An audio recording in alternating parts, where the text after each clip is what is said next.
I've been called a turkey, but thank goodness on Thanksgiving I was able to eat those words. I enjoy travel.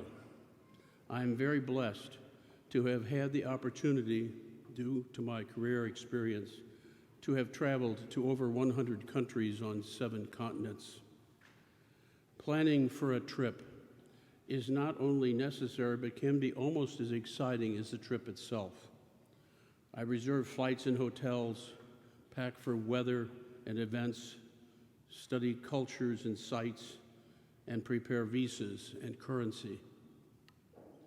So it should be even more so for the ultimate trip of all, the trip to heaven. Today's readings address the planning process for that trip. The readings offer tremendous hope in God's love by talking about the coming of God, but also about giving cautious advice.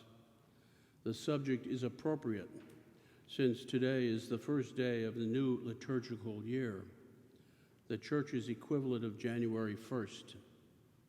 It is also the first day of Advent, which comes from the Latin adventus, meaning coming, thus providing context for Jesus' coming at Christmas. Like any New Year's resolution, the readings today address where we are and what is coming. All the readings form a coherent chronological progression of hope in both God's just judgment and infinite love. Let's review how they offer a planning guide for our ultimate trip, especially since none of us will escape departure. Historically, religions believed that by going up a mountain you were closer to God, that somehow, at least symbolically, God was on the high in the heavens. Today's first reading from the Old Testament follows that tradition when it says, "Lord's house shall be established as the highest mountain. All nations shall stream toward it. Let us climb the Lord's mountain." It goes on to refer to judgment followed by peace when it says, "He shall judge between the nations. One nation shall not raise the sword against another, nor shall they train for war again." It is referring to the sight of the coming of the Messiah, Jesus coming. The second reading from the New Testament speaks about Jesus' second coming and how we should prepare for that when it says, "Let us then throw off the works of darkness and put on the armor of light." The apostles initially thought that Jesus was coming at the end of the world would be during their lifetime. When it says, "For our salvation is nearer now than when we first believed. The night is advanced, the day is at hand."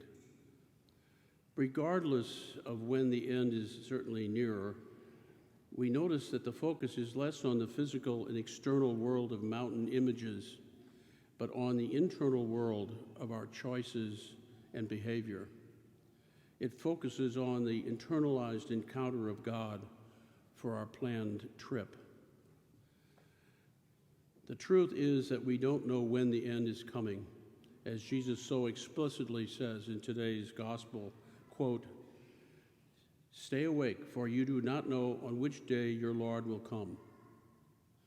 Jesus is saying that knowing the exact day is not the point. Instead, we need to be prepared as Jesus compares the end to Noah's building of the ark, even though there was no sign of a flood to come. As Jesus said, quote, "In the days of Noah, they did not know until the flood came and carried them all away. So also will it be at the coming of the Son of Man."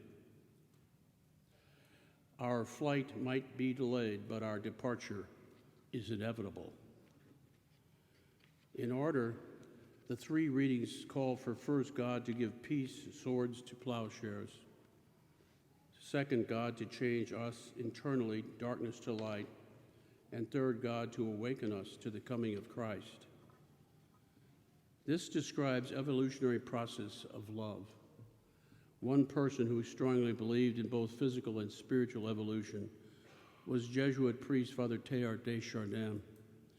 As a scientific paleontologist, he studied evolution, but was also a theologian. He believed that ever since the dawn of creation, God has been continuously pulling us back to himself.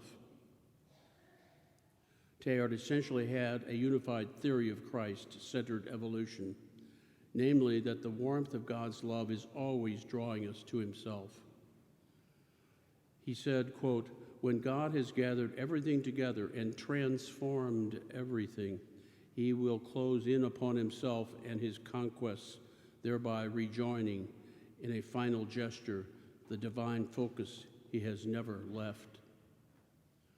St. Paul said the same, quote, "God shall be all in all. What wonderful hope we have in our travel plans to God." But how does this affect our daily lives?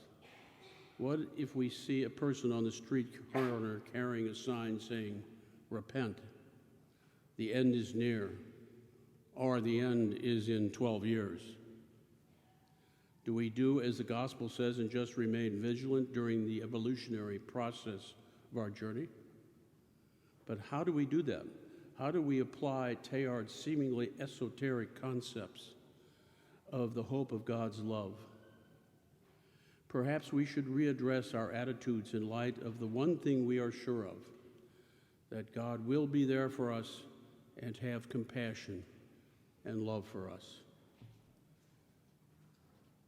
Do we feel there is hope for God's peace in the world when we see physical violence in nations and verbal violence between politicians? Can we hope to look past everyday family feuding and love our parents and children? Do we feel that there is hope after a divorce? Do we believe there is hope for alcoholics and their families? Do we have hope during our grief over loved ones who have passed? In other words, have we adequately planned for our ultimate trip to God's loving embrace?